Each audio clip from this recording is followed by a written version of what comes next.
Guys, even at the end of the year, Mojang keeps working. To start with, they just made the game's code open source.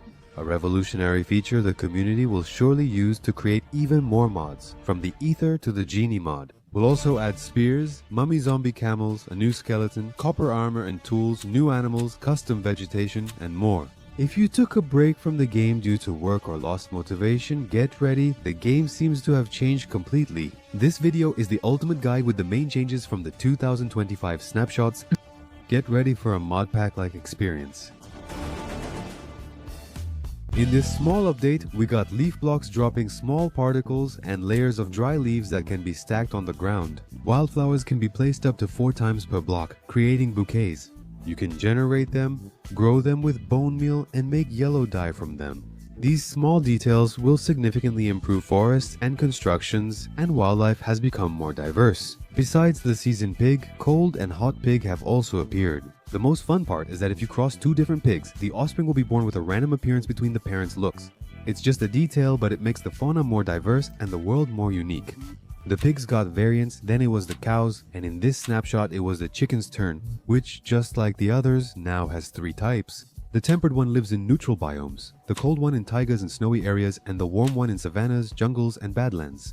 Each one lays a different egg, and the chick that hatches keeps the appearance of the type of chicken that laid the egg. It's the kind of detail that turns even chicken breeding into something more collectible. And the vegetation in deserts and badlands also got some attention. 2 new dry grasses have arrived, the short one and the tall one. They grow on sand, terracotta, or dirt, and can be composted, used as fuel, or even serve as food for sheep. The cactus flower added color to the dry areas, including that pink flower there. It grows on top of cacti with a higher chance on taller cacti and can be used both for decoration and to produce dye. Mojang added small changes that noticeably impact the game's fauna and flora, exemplifying this well. That firefly block, the firefly bush, emits small glowing particles that simulate fireflies. It's mainly found in the swamp biome and was added in a snapshot. Sheep are no longer only predominantly white. Now the wool they are born with depends on the climate of the biome. In temperate areas, behavior is unchanged, but in cold biomes, black is common and more light blue, blue, and cyan shades appear. In hot areas, brown is standard with yellow, orange, and red also seen. This changes the landscape's appearance, letting you create themed herds without using dye. Still in the desert, camels appeared naturally, and those bundles? No, not your ex. Now they can be found in some village chests. And of course, the villagers have also undergone some changes. Cartographers began selling many more maps, letting people buy specific ones for villages in various biomes. Witch huts, jungle temples, trial chambers, ocean monuments, and even the woodland mansion. In other words, many variants, many map variables that you can buy from NPCs, giving you a more specific reason to explore them. And that's good.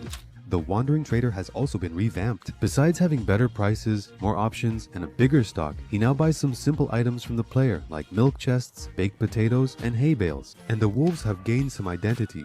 Now each is born with a random sound variant from 7 options that alter barks, growls, and other sounds. It doesn't change their appearance, but adds personality and lets you create a pack with varied voices.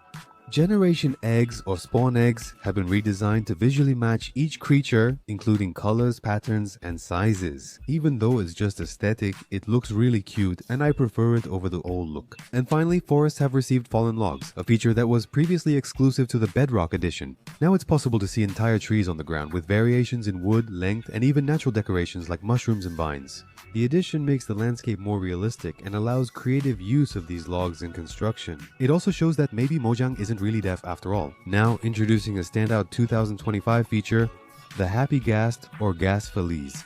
A mob that's both unique and unlike any previous ones in the game. Rather than yelling, he chose therapy. Now he can carry up to 4 players at once. He is born from the dried ghast block found in nether fossils or made with a bone block and ghast tears. When underwater in the normal world, it passes through 3 stages before producing its young form. When grown, this young one becomes the Happy Ghast, a flying mob controlled by its first rider. To equip and transport players, use the Arnaise, a special saddle available in all 16 colors that can be re-dyed and removed with shears.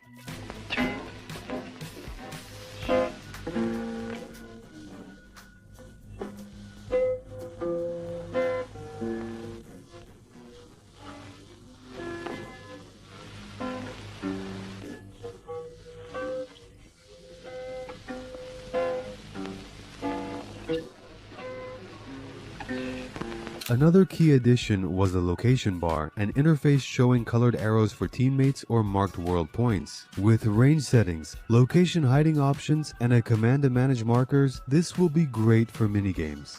Now, an addition that's very simple but a lot of fun was the complete overhaul of Lassos.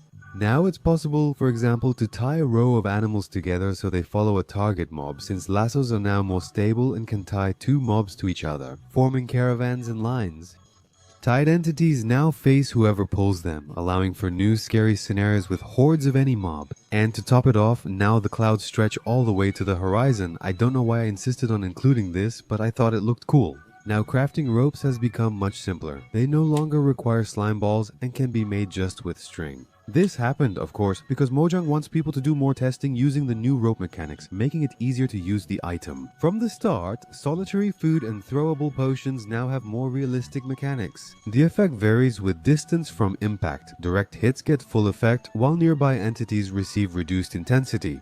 And that's good. It's worth noting that all these snapshots are kind of part of seasons, they're kind of part of drops. And each set of them is released at a certain time of the year. Currently, after a break, we're back and Mojang hits us hard, copper everywhere. It's not just a beautiful block. Now we have a mob, helper, armor, tools, chest, and decorations. The new copper chest is easy to make and can be waxed to prevent oxidation. Or, if you prefer, let it oxidize intentionally for that unique abandoned warehouse look only copper provides. It combines aesthetics with practicality, fitting well into organization systems or simply making your inventory less chaotic. The real highlight is the copper golem. It activates when you combine a copper block with a carved pumpkin or torch and works beautifully. It automatically picks up and stores items, moving loot between copper chests and regular chests, can hold up to 16 items at a time, and can remember up to 10 nearby chests. If fully oxidized, it stops and becomes a statue. Still, Mojang was careful, letting the statue serve as decoration or emit a redstone signal based on its pose. I found it a bit morbid, but that's up to each person. The update also brought copper equipment, like armor that's tougher than leather and gold, but less enchantable than iron, and tools and weapons with stone level damage, but faster and more durable, and even horse armor at the same level as iron. You can smelt it later to get copper nuggets. I saw a meme I agree with. Imagine walking through the caves. Before the copper update, you would just see the copper ore and ignore it. After the copper update, you still ignore the copper ore you see there. Honestly, I don't think much has changed. People still go for iron. Anyway, a new shelf has arrived that holds up to 3 item stacks and displays their contents on the front. It's a simple but useful block that transforms the game's aesthetics. And with redstone, you can even connect shelves and swap items directly with the hotbar. Mojang's obsession with copper continued, as the following updates kept the copper theme throughout. Now there are copper torches, lanterns, chains, and bars. All of them oxidize over time and get that aged look that makes any build look like an adventure setting. The copper torch is a greenish torch crafted from a copper nugget, coal, and a stick. It works the same, but its look makes a big difference, especially if you want non-traditional lighting. Finally, using the same aesthetic principle, we have the copper chain and lantern. Now let's talk about the most fun recent addition, the spears. This new item brings a new combat dynamic, both for battles on foot and for mounted battles. They are the game's first scalable weapon and can be crafted from materials like copper to netherite. And among the main features, we have 2 types of attack. The stab, or jab in English, is a fast, long-reach attack ideal for keeping enemies away. The spear has longer reach than a sword but does a bit less damage. There's also a charge attack called charge in English. When you charge with the spear and move forward, the damage dealt is proportional to your speed. You can imagine the community doing all kinds of crazy things with elytra, boats, ice, and more. Rushing to strike the enemy's chest with the spear, aiming to kill in one blow. Kind of like the club that eliminates vertically, causing more damage depending on the height you fall from. And there's a new exclusive enchantment called Thrust, There He Is, which allows you to dash forward when performing a stabbing attack.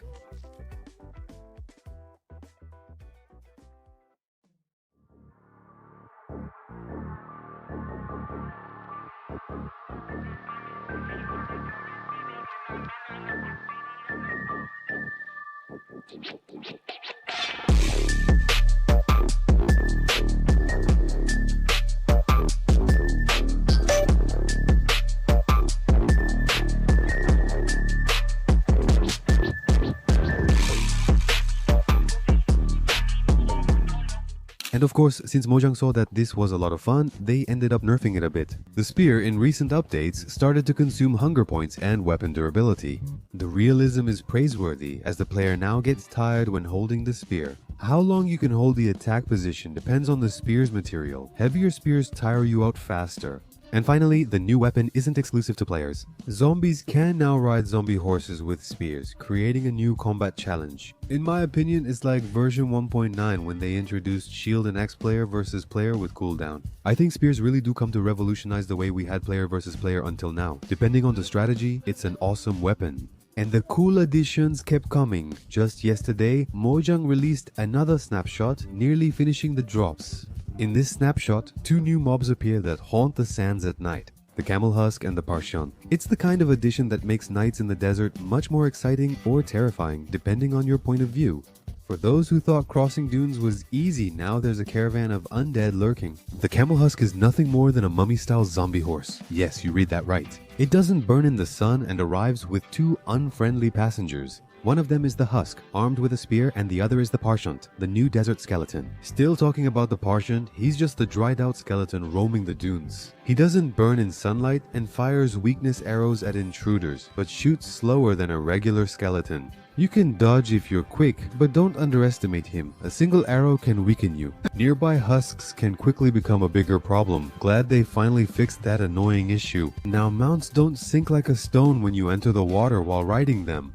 Horses, donkeys, mules, and camels float when carrying the player. Now you can cross rivers without turning your loyal steed into a submarine. It's the kind of simple improvement that anyone who spends their time exploring maps has been waiting for a long time. While making this video, Mojang released another snapshot, still focused on mounts. Our beloved and loyal horses will have access to netherite armor. Using this special crafting table, upgrade diamond to netherite and equip your horse for better protection. I nearly forgot to mention the new mob, Nautilo, which I honestly had never heard of before. It's an underwater creature that lets players breathe underwater, so can you put a saddle on it? Put a saddle on it and use it as a kind of oxygen tank or something like that? Yeah, a curious and strange mob, but interesting in how Mojang is exploring this new mount. We also got the Zombie Nautilus, which is just a zombie riding the Nautilus, turning it into a hostile mob, and depending on the biome, it changes its texture. Our guy Wilsey is going to show us a little better. It's the same for the Nautilus, right? I'm going to spawn the Nautilus here. Look, I'm going to put a saddle on the Nautilus, but for me to be able to tame the Nautilus, right? Now I can put a saddle on it and equip the Nautilus armor. Man, look how cool this black netherite armor looks on the Nautilus. But let's check out this new Nautilus variation that spawns in the coral biome, right, man? Let's do this. /locate warm ocean biome. The regular zombie Nautilus looks like this, and the zombie Nautilus found in the coral biome has a little variant, man, with coral stuck to its shell. To wrap up, we also updated the graphics. A new feature, anisotropic filtering, is here. Though the name sounds complex, it simply makes block textures look sharper from a distance or at an angle. It's optional and may be demanding on some PCs, but for those who enjoy enhanced visuals, it's a welcome addition to make Minecraft even more beautiful. And that reminds me that recently a kind of shader was natively added to Minecraft Bedrock Edition, clarifying that Mojang also aims to improve the game's graphics. If you've been away from Minecraft for a while, these snapshots are definitely a reality check. The game added many new mechanics and is now more lively and detailed. Since I mentioned Bedrock, it's worth noting it's a completely different game. Just so you have an idea, just one texture you add already makes your character run smoothly, move smoothly. I don't know its name, but I played it once and really liked it. The small features make the game unique. Minecraft is an amazing game that grew up with us, and the landscapes still tell stories. Even Jazz Ghost follows me on Instagram, why aren't you? Check it out, MN77.